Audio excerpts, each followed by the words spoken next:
They say you never truly know someone until you fight beside them. For the Galactic Alliance, this truth would become terrifyingly clear when humanity joined their ranks. What started as a desperate alliance against an unstoppable enemy would reveal something about humans that made even the most battle-hardened alien warriors question everything they thought they knew about courage, sacrifice, and the true meaning of standing shoulder to shoulder in the face of annihilation. When the Devourers came, every civilization in the galaxy had the same response: calculate the odds, preserve what could be preserved, and retreat to fight another day. Every civilization, except one. And that's when the galaxy learned that some species don't just fight to survive, they fight as if survival itself depends on never backing down, never leaving anyone behind, and never accepting that some battles can't be won. This is the story of how fear became real, not for humanity, but for everyone else who witnessed what humans are truly capable of when everything is on the line.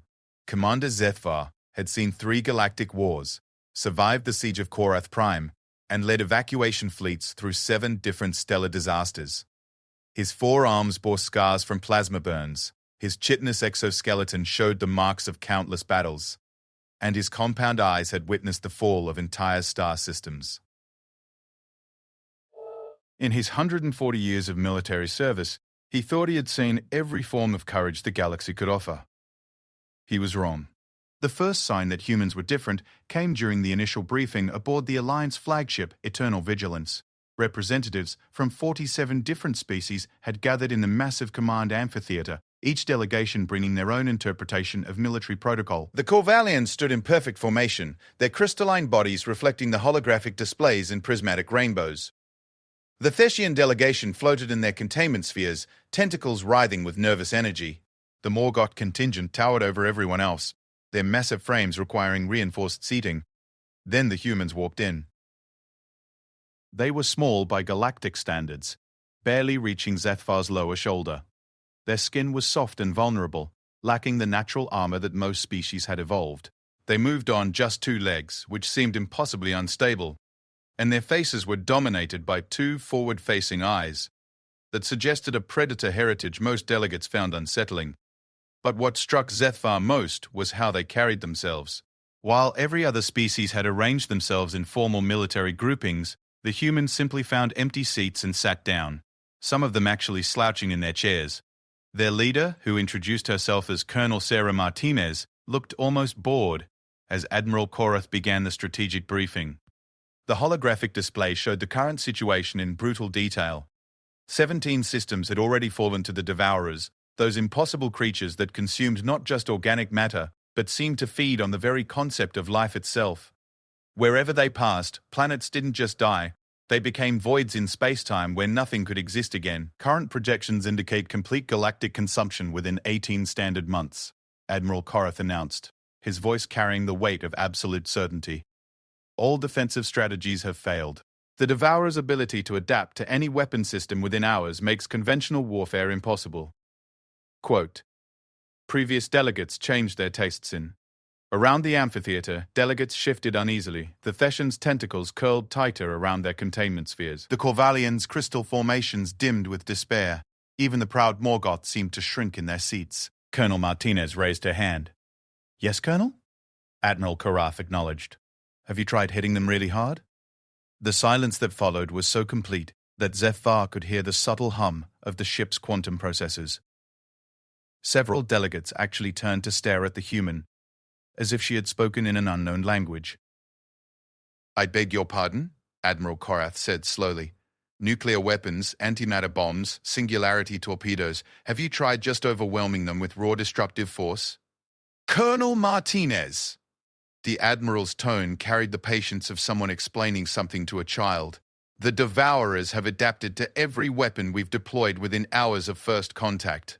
Nuclear fire doesn't touch them. Antimatter becomes fuel for their growth. Singularity weapons are absorbed and redirected. Right, Martinez nodded thoughtfully. But have you tried doing it anyway? Maybe a lot more than before? Zethvar watched this exchange with growing confusion.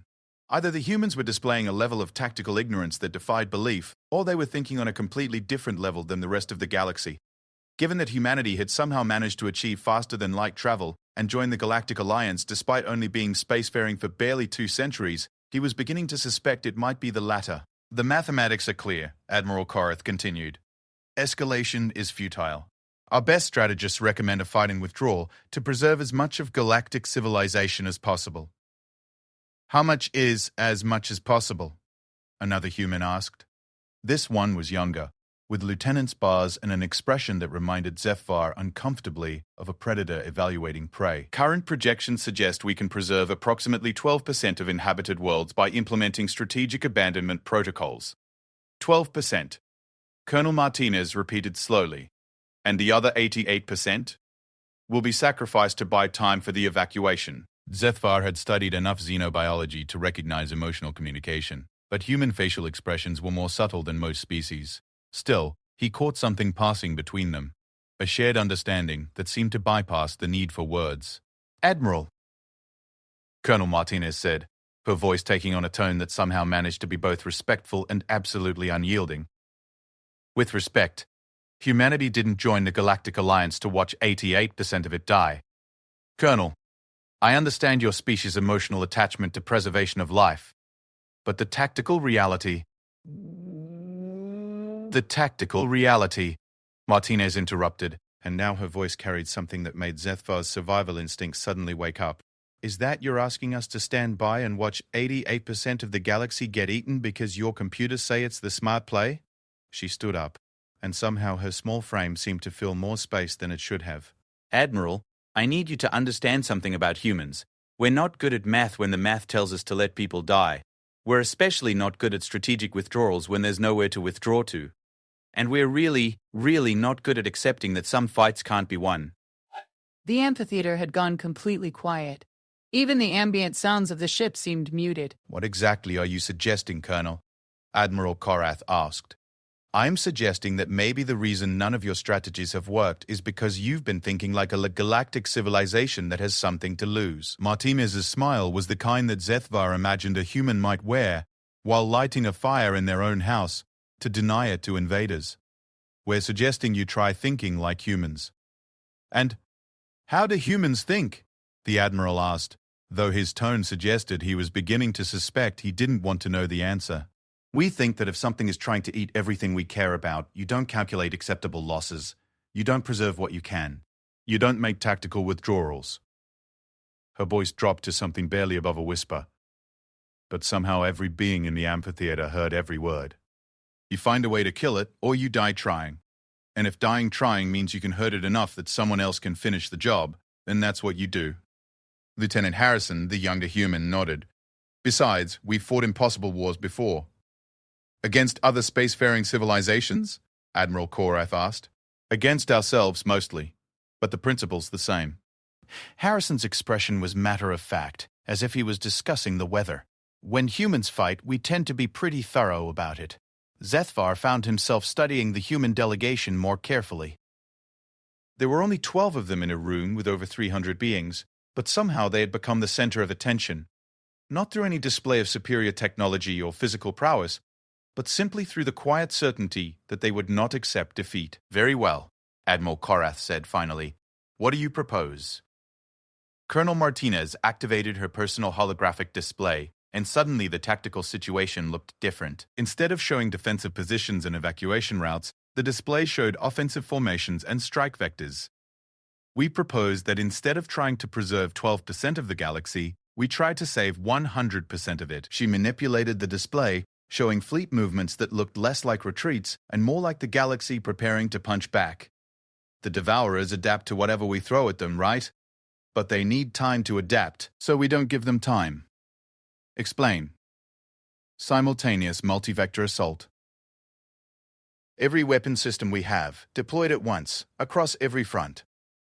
The idea isn't to find the weapon that works, it's to overwhelm their adaptation capability with so many different threats that something gets through. The casualties would be enormous, one of the Thessian delegates protested, tentacles writhing with distress. You're talking about committing our entire military force to what amounts to a single massive gamble. Yes, Martinez said simply. We are. That's insane. Probably. Lieutenant Harrison agreed cheerfully. But here's the thing about humans. When something threatens everything we care about, we get a little insane. Zephyr watched the other delegates' reactions. The Corvellians were cycling through stress colors so quickly their bodies looked like malfunctioning prisms. The Morgoth were making low rumbling sounds that indicated deep unease. The Thesians had actually begun secreting their emergency pheromones. But the humans sat calmly, waiting for the galaxy to decide whether it wanted to die on its feet or on its knees. "There's something else," Colonel Martinez added quietly. "Human military doctrine includes contingencies that other species might find uncomfortable." "What kind of contingencies?" Admiral Korath asked, though his tone suggested he was already dreading the answer. "The kind where if we can't save something, we make sure the enemy can't have it either." Martinez's expression didn't change, but suddenly the temperature in the amphitheater seemed to drop several degrees. "If the Devourers want to consume the galaxy, we can make the galaxy very expensive to digest." The silence that followed was different from before. This wasn't the quiet of confusion or surprise. This was the silence of an entire galactic civilization suddenly realizing that their newest allies might be more dangerous than their enemies. "You're talking about scorched earth tactics on a galactic scale," Admiral Korath said slowly. "We're talking about making sure that even if we lose, the Devourers don't win." Martinez met the Admiral's gaze without blinking. "Every world they take, we make sure it costs them. Every system they consume, we make sure it hurts them. Every victory they achieve, we make sure it feels like a defeat. And if that strategy fails, then at least we go down fighting instead of running." Her smile was sharp enough to cut vacuum. "And maybe we hurt them enough that whoever comes after us has a better chance." Zethvar found himself re-evaluating everything he thought he knew about warfare. In all his years of military service, strategy had always been about minimizing losses while maximizing gains. The humans were proposing something entirely different: maximizing damage while accepting any loss necessary to achieve it. It was either the most brilliant tactical evolution in galactic history or the most catastrophic case of species-wide suicidal tendency ever recorded. "Admiral," Colonel Martinez said, "you asked us to join the Galactic Alliance." "We joined because we believe in what you're trying to protect. But we need you to understand, when humans stand shoulder to shoulder with allies, we don't just stand with you. We fight with you, bleed with you, and if necessary, die with you. But we don't run with you." She gestured to the tactical display where her proposed offensive formation still glowed in defiant red vectors aimed directly at the heart of Devourer space. "The question isn't whether this plan is dangerous or insane, or likely to get us all killed. The question is whether you want allies who will calculate the odds and preserve what they can, or allies who will stand with you even when the odds are impossible and preservation isn't an option." Admiral Korath looked around the amphitheater at the assembled representatives of galactic civilization. Fear, uncertainty, and calculation showed on every face except the humans, who waited with the patient certainty of beings who had already decided that some things were worth dying for. "I need to consult with the Alliance Council," the Admiral said finally. "Of course," Martinez nodded. "Take all the time you need. But Admiral, the Devourers are still coming. And every day we spend calculating acceptable losses is another day they get stronger." As the assembly broke up and delegates filed out in small, worried groups, Zethvar found himself walking alongside the human delegation. Up close, they seemed even smaller and more fragile than before. But there was something in the way they moved, a purpose that seemed to bend the space around them. "Colonel," he said, surprising himself by speaking, "may I ask you something?" "Of course, Commander." "Your species has only been spacefaring for 2 centuries. You've never faced anything like the Devourers. What makes you so certain that your approach will work?" Martinez stopped walking and turned to look at him with those unsettling forward-facing eyes. "Commander, in our 2 centuries in space, we've learned something important about the universe. It's big, it's dangerous, and it's full of things that can kill you. But it's also full of things worth protecting." She paused and her expression softened slightly. "We're not certain our approach will work. We're certain that not trying isn't an option.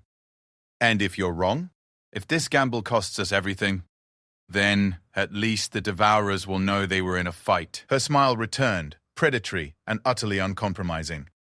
"And maybe that will matter to whoever finds our wreckage and decides to try again." As Zethvar watched the humans walk away, he realized that fear had become real for him. Not fear of the Devourers. He had been afraid of them since the first reports came in. This was a different kind of fear. The kind that came from suddenly understanding that his allies might be more willing to die than his enemies were to kill. And somehow, for the first time since the Devourer crisis began, He found himself thinking that maybe, just maybe, the galaxy might actually survive this. The question was whether anything recognizable would be left when the humans were finished saving it. 3 weeks later, Commander Zethvar stood on the bridge of the Eternal Vigilance, watching the largest military formation in galactic history prepare for what would either be the greatest victory or the most spectacular defeat in recorded civilization. The human strategy, as it had come to be known throughout the fleet, had been approved by the Alliance Council in a vote so close that individual abstentions had swung the decision. The fleet stretched across 17 light-years of space, organized into what Colonel Martinez had cheerfully dubbed the galaxy's largest middle finger pointed directly at cosmic horror. Ships from every member species of the Alliance hung in perfect formation, their combined firepower representing the accumulated military might of 3,000 years of galactic civilization. And at the center of it all, the humans had built something that made even the Morgott engineers whimper in fear.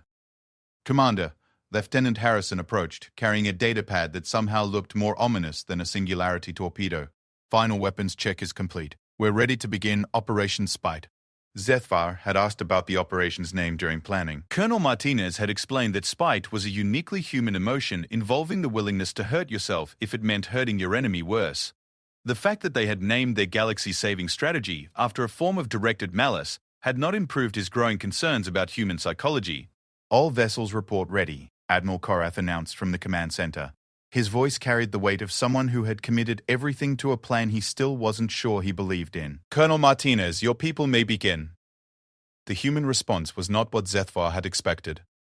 Instead of acknowledgement or confirmation, a sound began emanating from the human command section. It took him a moment to recognize it as music, specifically human music, with a driving rhythm and lyrics that somehow managed to be both incomprehensible and viscerally threatening. Other species in the fleet had their own pre-battle rituals, but they tended toward meditation, prayer, or strategic review. Humans, apparently, listened to songs about violence and seemed to enjoy it. "Attention all vessels." Colonel Martinez's voice cut through the command channel, and Zethvar noticed that she sounded different now, less like a diplomatic officer and more like something that had evolved to kill things efficiently. Human doctrine states that before beginning any operation with a significant probability of death, all personnel should be reminded why we fight. The music faded, and suddenly the command channel carried something that made Zethvar's exoskeleton itch with primitive recognition of danger. "We fight because someone needs to. We fight because running away means someone else has to do it later. We fight because the things we protect can't protect themselves. And we fight because when everything you care about is threatened, the only acceptable response is to make the threat regret its existence." Across the fleet, alien crews listened to words that redefined the concept of pre-battle motivation. Most species approached warfare as a necessary evil, something to be endured with dignity and concluded as quickly as possible. The humans spoke about it like it was a sacred duty. "Today, we stand shoulder to shoulder with allies who have taught us that the galaxy is worth saving. In return, we're going to teach the Devourers why humans don't retreat, don't surrender, and don't calculate acceptable losses when our friends are in danger." On the tactical display, the first wave of Devourers had emerged from their feeding ground in the Korath Nebula. They moved like a living shadow across space, consuming everything in their path with methodical efficiency. Intelligence estimates suggested this was only a scouting force, but it numbered in the tens of thousands and had already devoured 3 uninhabited systems on its way toward Alliance space. "All vessels prepare for simultaneous engagement. Remember, we're not trying to find the weapon that works. We're trying to hit them with everything that might work all at once until something gets through." Zethvar watched the fleet transform from a collection of ships into a single, unified weapon. Corvallian crystal ships began building up harmonic resonance frequencies that could shatter planetary cores. Thessian bioships started charging their viral torpedo systems. Morgott dreadnoughts powered up gravitational cannons that could collapse small moons. And the humans did something that defied every principle of military doctrine Zethvar had ever learned. They spread out. Instead of maintaining formation for mutual support and coordinated fire, the human ships began scattering across the battle space, each one moving to position itself for maximum individual impact. It looked less like a military formation and more like a pack of predators surrounding prey. "Colonel Martinez," Admiral Korath called out, "your vessels are breaking formation." "No, sir. We're establishing optimal firing positions for Phase 2 of the operation." Phase 2? The tactical plan only showed one phase. The tactical plan showed Phase 1, which is Hit them with everything we have. Phase 2 is what we do when Phase 1 doesn't work. And what is Phase 2? Colonel Martinez's voice carried a tone that somehow managed to be both conversational and absolutely terrifying. Phase 2 is when we stop playing by the rules of civilized warfare and start playing by human rules. The Devourers reached weapons range and the galaxy opened fire. What followed was not a battle in any traditional sense. It was a demonstration of what happened when every weapon system developed by galactic civilization over 3 millennia was deployed simultaneously with the specific intent of overwhelming a single target. The Corvallian crystal ships unleashed harmonic frequencies that made space itself ring like a struck bell. The Theshian bioships launched clouds of viral torpedoes designed to rewrite the fundamental structure of their targets. The Morgoth dreadnoughts fired gravitational rounds that twisted space-time into knots. Energy beams, particle streams, antimatter charges, singularity bombs, quantum disruptors, and weapons that didn't have names in most languages lit up the darkness between stars. The combined firepower was sufficient to sterilize entire solar systems, and it was all focused on the approaching Devourer swarm. For 17 minutes and 34 seconds it actually seemed to be working. The Devourer's adaptive capabilities, which had previously made them immune to any weapon within hours of first contact, began showing signs of strain. Their usual method of consuming incoming energy and converting it to growth was faltering under the sheer variety and volume of simultaneous attacks. Some of them actually began to dissolve under the concentrated assault. Then, as always happened with the Devourers, they adapted. But this time, something was different. Instead of simply becoming immune to the weapons being used against them, the Devourers began changing in ways that seemed designed to specifically counter each weapon system. They developed harmonic dampeners to neutralize Corvallian crystal weapons. They grew biofilters to process Thessian viral attacks. They started generating gravitational shields to deflect Morgoth cannons. It was as if they were not just adapting to survive, but evolving specifically to demonstrate the futility of resistance. All Alliance vessels, prepare for Phase 2, Colonel Martinez announced. And Zethvar heard something in her voice that made his survival instincts suggest immediate evacuation to another galaxy. Colonel! Admiral Korath called. Our primary assault is failing. Recommend immediate withdrawal to secondary positions. Negative, Admiral. Phase 2 commencing now. The human ships scattered across the battle space in what had looked like tactical chaos suddenly revealed their true purpose. Each vessel had positioned itself not for coordinated fire, but to ensure that when they implemented whatever Phase 2 actually entailed, every angle of approach would be covered. What they did next violated every principle of space combat Zethvar had ever studied. They charged. Not in formation, not with coordinated timing, not with any apparent strategy beyond getting as close to the enemy as possible before dying. Individual human ships accelerated directly toward the Devourer swarm, their engines redlining as they pushed past safe operational limits. All human vessels, this is Martinez. Remember, we're not here to win pretty. We're here to hurt them as badly as possible before we die. Make every shot count, make every impact matter, and make sure they remember that humans were here. The first human ship to reach the Devourers was a destroyer named Defiant. Instead of firing its weapons at safe range, it flew directly into the middle of the swarm and detonated its entire antimatter supply in a suicide run that vaporized itself and 17 Devourers in a flash of light visible from 3 systems away. The second ship, a cruiser called Vindictive, followed suit 10 seconds later, except its captain had apparently decided that since he was going to die anyway, he might as well see if ramming speed could breach Devourer armor. The impact created a chain reaction that destroyed 43 more enemies. Then the rest of the human fleet arrived, and Zethvar realized that Phase 2 wasn't a tactical maneuver. It was a demonstration of what happened when an entire species decided that dying was acceptable as long as you took your enemies with you. Human ships rammed Devourers at relativistic speeds. Human captains overloaded their reactors and flew directly into enemy formations before detonating. Human crews jettisoned their life support systems to make room for more explosives, then manually piloted their dying ships into the heart of the swarm. But it wasn't mindless sacrifice. Every suicide run was precisely calculated for maximum impact. Every ramming attack was aimed at critical points in Devourer formation. Every reactor overload was timed to create cascading failures in enemy adaptive systems. The humans were teaching the galaxy that sometimes the most effective military strategy was to be more willing to die than your enemy was to kill. Admiral. Colonel Martinez's voice came through the comm, though her ship was now surrounded by 6 Devourers that were systematically tearing it apart. Recommend all Alliance vessels target the gaps we're creating in their formation. We're opening holes, you fill them with firepower. Colonel, get your people out of there. Negative, sir. We're exactly where we need to be. Zethvar watched the tactical display as human ships died one by one, each death creating opportunities for the rest of the fleet to exploit. It was horrifying, it was insane, and it was working. The Devourer's adaptation systems, designed to counter external threats, were not equipped to handle enemies that use their own destruction as a weapon. They could adapt to energy beams and missile attacks, but they couldn't adapt to the simple physics of high-speed collision with ships whose crews had decided that survival was optional. More importantly, the human strategy was forcing the Devourers to adapt in directions that made them vulnerable to conventional attacks. To protect against ramming, they had to harden their outer shells, which made them less efficient at energy absorption. To counter reactor overloads, they had to develop defensive systems that interfered with their own adaptive capabilities. The galaxy was learning that humans didn't just fight wars. They redefined what warfare meant. "All vessels," Colonel Martinez called out, her voice now barely audible through the static of a dying communication system. "The enemy is showing adaptive fatigue in sectors 7 through 12. Concentrate all fire on those positions. We've hurt them, now finish them." Her ship exploded 3 seconds later, taking 4 Devourers with it.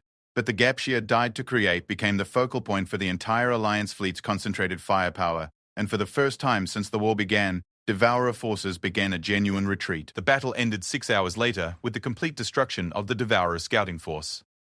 The cost was horrific. 38 human ships lost with all hands, representing nearly a quarter of humanity's total space fleet. By any traditional measure, it was a Pyrrhic victory at best, but something had changed in the galaxy's understanding of what was possible. Admiral, Zethvar approached Korath as the fleet began damage assessment and casualty reports. The humans lost more ships than any other species. Yes, Korath replied quietly, staring at the tactical display where debris clouds marked the positions of human sacrifices. They also killed more Devourers than the rest of the fleet combined. How do we process losses like that? How do we explain to the Alliance Council that our newest members are willing to die at rates that would constitute species suicide for anyone else? Admiral Korath was quiet for a long moment, watching the recovery operations as surviving human ships collected what remained of their fallen comrades. "Commander," he said finally, "I've been thinking about something Colonel Martinez said before the battle, about how humans don't calculate acceptable losses when their friends are in danger." Sir? I'm beginning to understand that when humans say friends, they don't just mean their own species. They mean everyone they've chosen to stand with. He turned to look at Zethvar with eyes that held a new kind of respect and an old kind of fear. "Do you realize what that means for us?" Zethvar thought about it, watching human ships moving to assist damaged Alliance vessels without being asked, sharing supplies they couldn't afford to lose, offering aid to species they had only known for months. "It means," he said slowly, "that humanity has decided the entire galaxy is worth dying for, yes. And it means that the Devourers are facing an enemy that doesn't just want to win." Korath's voice carried something that might have been awe or terror or both. They're facing an enemy that wants to hurt them, specifically and personally, even if it costs everything. As reports came in from across the fleet, a picture began to emerge of what the battle had actually accomplished. The Devourers hadn't just been defeated, they had been forced to adapt in ways that made them weaker against conventional attacks. Their retreat wasn't strategic. It was the reaction of something that had encountered a form of warfare it couldn't counter. But more importantly, word of the victory was already spreading through Alliance space. The galaxy was learning that the Devourers could be beaten, that their adaptations could be overwhelmed, and that sometimes the key to victory wasn't superior strategy or advanced technology. Sometimes it was allies who were willing to stand shoulder to shoulder with you, even when standing meant dying. And sometimes, the galaxy was learning, fear became real for the monsters, when they discovered that their prey had friends who considered revenge more important than survival. The war was far from over, but something fundamental had changed. The Devourers were no longer an unstoppable force of nature. They were an enemy that could be hurt, could be forced to retreat, and could be made to fear the consequences of their hunger. All it had taken was allies who were willing to teach them that some prices were too high to pay, even for creatures that fed on the concept of life itself. As the fleet prepared for the long journey back to Alliance space, Zethvar found himself looking forward to the after-action reports. For the first time in his military career, he was curious to see how strategic analysts would classify a battle won primarily through applied spite and mathematically precise revenge. He suspected they would need to invent entirely new categories of military doctrine. 6 months after the first victory, Commander HFY stood in what had once been the Galactic Alliance's most secure strategic planning facility.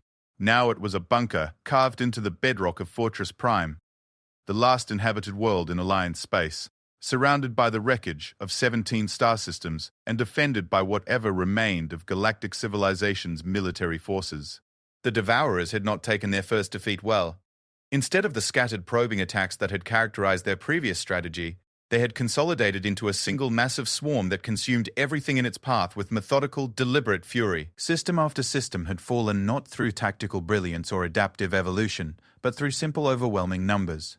The enemy had learned something from their encounter with human military doctrine, and their response was to ensure that no amount of sacrifice would be mathematically sufficient to stop them. They were wrong, but not in the way they expected. Final casualty reports, Commander. Lieutenant Harrison handed him a data pad, and HFY noticed that the young human officer's hands were steady despite the circumstances. After 6 months of watching humans fight, he had learned that their calmness in hopeless situations was not a sign of acceptance. It was a warning sign that they were about to do something that would redefine everyone's understanding of the word hopeless. The numbers on the pad were devastating. The Alliance fleet had been reduced from over 40,000 ships to fewer than 3,000. Of the original human contribution of 160 vessels, only 12 remained operational. Every other species had suffered catastrophic losses, and several smaller civilizations had been entirely wiped out. By any rational measure, the war was over. Fortress Prime contained the last 2 billion beings in Alliance space, protected by defenses that might hold for weeks against an enemy force that numbered in the millions, and grew stronger with every system it devoured. Commander, Admiral Korath's voice carried over the bunker's communication system. Report to strategic planning. The humans have a proposal. HFY made his way through corridors that hummed with the desperate energy of beings who knew they were living through the end of everything they had ever known. Refugees from dozens of worlds worked alongside military personnel to maintain systems that were never designed to support this many people. The air recyclers were running at 130% capacity, the food synthesizers were breaking down faster than they could be repaired, and the power grid was being held together through a combination of brilliant engineering and what humans apparently called aggressive optimism. The Strategic Planning Center had been expanded to accommodate representatives from every surviving civilian government and military command. What struck HFY as he entered was how the room had unconsciously reorganized itself over the past months. Where once the different species had clustered in their own delegations, now they were mixed together in integrated groups focused on specific aspects of the crisis.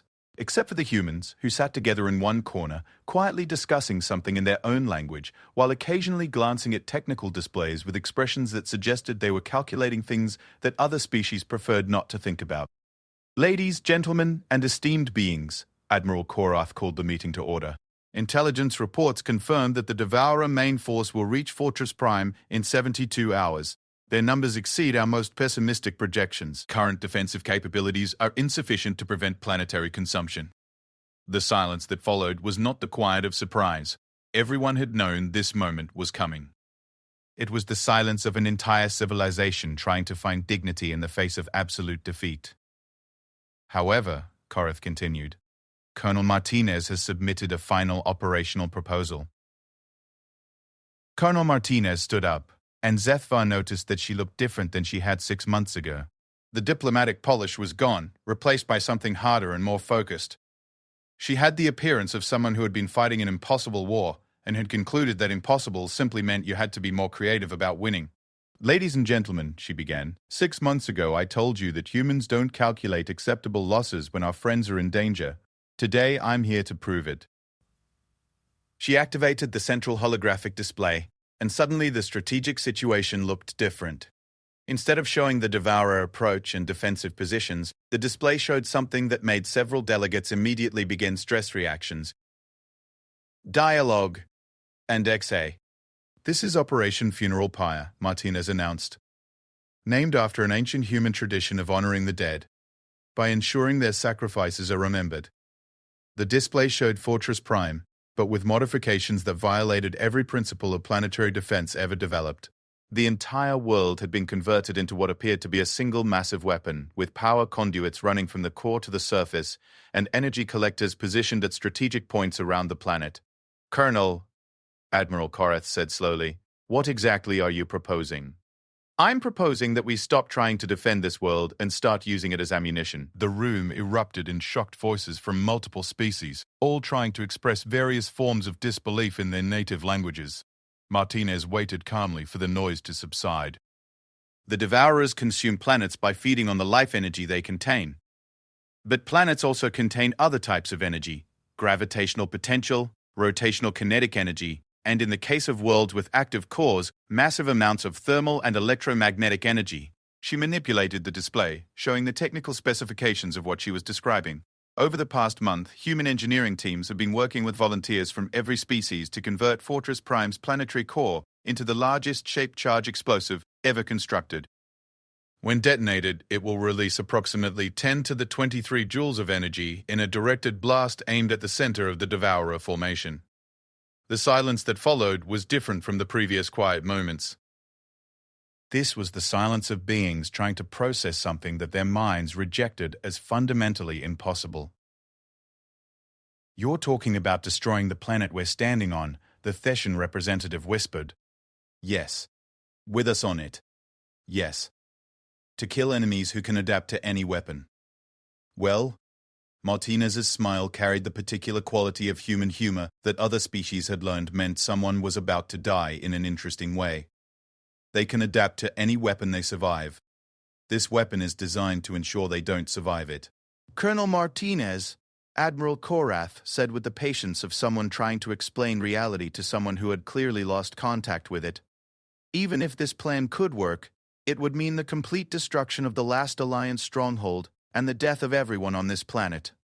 Yes, sir. But it would also mean the complete destruction of the largest Devourer force ever assembled. Her expression became serious. Admiral, they're coming here to finish what they started. They want to consume the last remnants of galactic civilization and move on to empty space. We can give them what they want, or we can give them something they'll never forget. Lieutenant Harrison stood up beside her. Sir, human military doctrine includes protocols for what we call final stand situations. When you can't win, when you can't retreat, and when surrender isn't acceptable, you find a way to make your defeat so costly that your enemy regrets starting the fight. You're talking about species suicide on a galactic scale, the Morgoth representative rumbled. No, Martinez shook her head. We're talking about species survival through the application of strategic revenge. The Devourers think they've won because they've reduced us to our last world. We're going to teach them that reducing humans to their last world is when they become most dangerous. She activated a second display, showing communication frequencies and transmission protocols. Operation Funeral Pyre includes a complete recording of everything that happens here. Every conversation, every tactical decision, every moment of the final battle. When this planet detonates, those recordings will be broadcast on every emergency frequency known to galactic civilization. Broadcasting to whom? Zethvar asked. Everyone else is dead.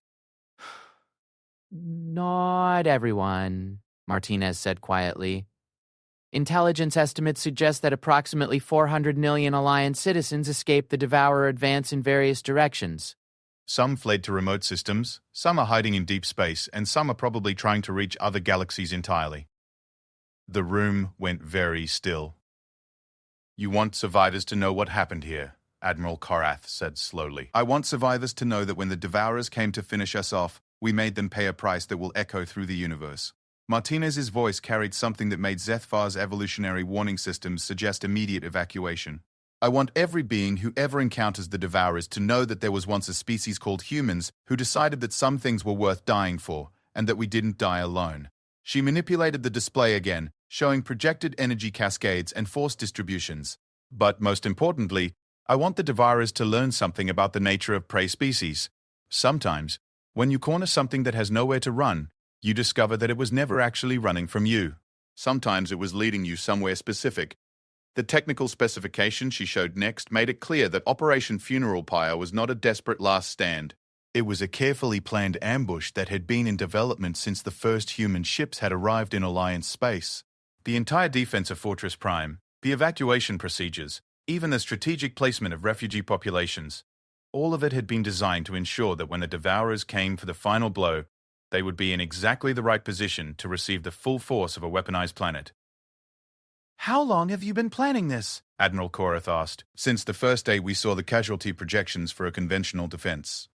Martinez met his gaze without flinching. Admiral, you asked us to join the Galactic Alliance. We joined because we believed in what you were trying to protect. But we also joined because we recognized something you didn't.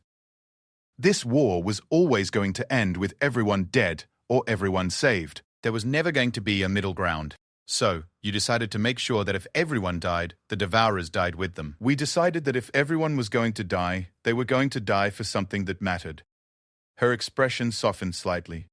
And we decided that the best way to honor our friends was to make sure their death served a purpose beyond just delaying the inevitable. Around the room, representatives from dozens of species considered what the humans were proposing. It was insane, it was unprecedented, and it was probably the only chance they had of inflicting meaningful damage on an enemy that had proven immune to everything else. "What do you need from us?" the Corvallian representative asked, her crystalline structure cycling through colors that indicated resigned acceptance. "We need every being on this planet to understand that they're not dying as victims," Martinez said. "They're dying as weapons. Every person who stays, every life that contributes to the planet's energy matrix makes the final explosion more powerful and more likely to succeed. And if someone chooses to evacuate, then they evacuate with our blessing and our hope that they'll remember what happened here." Martinez's smile was sad and proud, and utterly uncompromising. "But they need to understand that every person who leaves makes it less likely that this sacrifice will accomplish anything meaningful. Over the next 18 hours, Fortress Prime experienced something that had never occurred in galactic history. An entire civilization voted on whether to commit species suicide in the hopes of taking their enemies with them. The vote was not close. Zethvar spent his final day walking through the converted bunkers and shelters, watching beings from 47 different species prepare for death with a calmness that defied rational explanation. Corvallian engineers worked alongside human technicians to optimize energy transfer systems. Fessian biologists collaborated with Morgoth physicists to ensure that every form of life on the planet would contribute maximum energy to the final detonation. But what struck him most was how the humans acted. They weren't treating this as a funeral or a tragic last stand. They were treating it as a job that needed to be done properly, with attention to detail and pride in workmanship. They helped other species complete their final communications to distant relatives. They organized memorial services for civilizations that would end in less than 24 hours, and they maintained the technical systems that would ensure the planet's final moment would be as devastating as possible. And they smiled. Not the desperate grins of beings facing inevitable death, but the satisfied expressions of professionals who were confident in their work. "Commander, Colonel Martinez found him in the observation deck as the Devourer fleet began its final approach. I wanted to thank you for something." "For what, Colonel?" "For teaching us that the galaxy was worth saving." She gestured to the massive swarm visible through the reinforced windows, millions of creatures that had consumed entire star systems and were now converging on their final meal. "When humanity joined the Alliance, we thought we were just adding our ships to your fleet. We didn't understand that we were being trusted with something more important than that." "What were you being trusted with?" "The responsibility to make sure that if galactic civilization ended, it ended on terms we could be proud of." Her expression was peaceful, almost serene. "You taught us that some things are bigger than any individual species. We're teaching the universe that some things are worth dying for." The final battle began 3 hours later and lasted exactly 17 minutes. The Devourers approached Fortress Prime with the methodical certainty of creatures that had never encountered meaningful resistance. Their adaptive capabilities had been fine-tuned by months of victories. Their numbers had been supplemented by the energy of consumed worlds, and their formation was designed to maximize efficiency while minimizing the possibility of escape. They were not prepared for a planet that had been converted into a single massive weapon aimed directly at their center of mass. The explosion, when it came, was visible from neighboring galaxies. Fortress Prime detonated with the force of a controlled supernova, channeling the gravitational binding energy of an entire world into a directed energy beam that carved through the Devourer formation like a sword made of concentrated starlight. The blast was so intense that it temporarily destabilized the local space-time continuum, creating ripples that would be detected by astronomers for thousands of years. But more importantly, it worked. The Devourer main force, the accumulated might of creatures that had consumed 17 star systems, was completely annihilated in the first 3 seconds of the explosion. Their adaptive capabilities, evolved to counter external weapons, could not protect them from the fundamental physics of a planet-sized shaped charge detonating at point-blank range. The recordings of Operation Funeral Pyre, broadcast on every emergency frequency in the galaxy, reached surviving Alliance populations over the following months. Along with the technical specifications of humanity's final strategy, they carried a message that redefined what it meant to stand shoulder to shoulder with allies. To anyone receiving this transmission, the Galactic Alliance died today, but it did not die quietly. When the Devourers came to claim the last of us, they learned something about the price of hunting sapient beings. They learned that some prey species are more dangerous when cornered than when free. They learned that some friends are worth dying with. And they learned that humans keep their promises, even when keeping them costs everything. If you survived, remember us not as victims, but as beings who chose how their story ended. If you encounter the Devourers again, remember that they can be beaten. If you find others who need allies, remember that standing shoulder to shoulder sometimes means standing together, even when the ground disappears beneath your feet. This is Colonel Sarah Martinez of the Human Expeditionary Force, broadcasting from the final position of the Galactic Alliance. We held the line. The cost was everything we had, and it was worth it. End transmission. The message reached the scattered survivors of Alliance civilization over the following decade. Some had fled to distant galaxies, some had hidden in the void between stars, and some had found refuge with other civilizations that had never encountered the Devourers. But all of them remembered. They remembered that when everything was lost, when retreat was impossible and victory seemed hopeless, there had been a species called humans who decided that some battles were worth fighting even when you couldn't win them. They remembered that fear had become real, not for the prey, but for the predators when they discovered that their victims had friends who considered revenge more important than survival. And they remembered that sometimes, standing shoulder to shoulder with allies meant standing with them all the way to the end, because the end was where you proved that the friendship had meant something. In the years that followed, the survivors would rebuild what they could of galactic civilization. They would encounter new threats and face new challenges. They would develop new technologies and explore new frontiers, but they would never again assume that any enemy was unbeatable, or that any sacrifice was too great when friends were in danger. Because they had learned from humans that some things were worth dying for, and that sometimes the most important victory was making sure your enemies remembered fighting you. The galaxy was a darker place after Fortress Prime, but it was also a place where hope had been redefined. Hope was no longer about calculating odds or preserving what you could. Hope was about making sure that whatever came next knew the price of threatening the things you cared about, and in the end, that made all the difference. Shoulder to shoulder with humans. And that's when fear became real. HFY, Sci-Fi Tales.